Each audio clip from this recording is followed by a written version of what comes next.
Қолжазбалар және сирек кітаптар ұлттық орталығының мамандары 50-ден аса көне кітаптың дәлме-дәл көшірмесін жасады. Өйткені бұлардың түпнұсқасы шет елдерде сақтаулы тұр. Мамандар коллекцияны бұдан кейін де толықтыра беруге ниетті. Ал бұл қандай құнды дүниелер? Ұлттық орталықта қандай жазбалар сақтаулы тұр? Мерей Мұратханқызы зерттеп көрді. Қолжазбалар және сирек кітаптар қоры тарихымызда айшықты мәнге ие көне еңбектермен толықты. Ұлттық орталық мамандары арғысы 9 ғасырда жазылған құнды кітаптардың дәлме-дәл көшірмесін жасап, көпшіліктің назарына ұсынып жатыр. Бұл түпнұсқалар Түркия, Иран, Ресей сынды 12 елге жасалған экспедицияның нәтижесі. Тарихи тұлғалар жазған кітаптар, мысалы, сол кезде Алтын Орда бар, Қазақ хандығы бар, одан да Қарахан замандағы кітаптардың барлығын осы көшірмесін жасап қойдық. Енді ол біздің мақтаныш, себебі елімізде бұндай үлкен коллекция жоқты деп айта аламын. Ең көне бізде сол 9 ғасырдан бері ырық кітабы.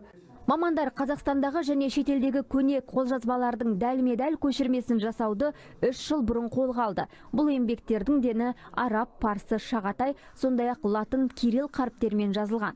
Бүгінге дейін 55 кітаптың факсимилді көшірмесі жасалды.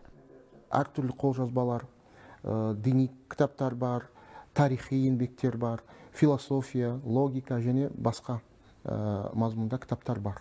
Ал енді мысалы мынау Махмуд Қашқарин еңбегі, шамамен 11-12 ғасырда жазылған Махмуд Қашқари. Ол еңбек араб және түркі сөздік, бірақ тек қана сөздік емес. Осында мысалы филология, тарих, фольклор және басқа құнды мәліметтер жинақталған.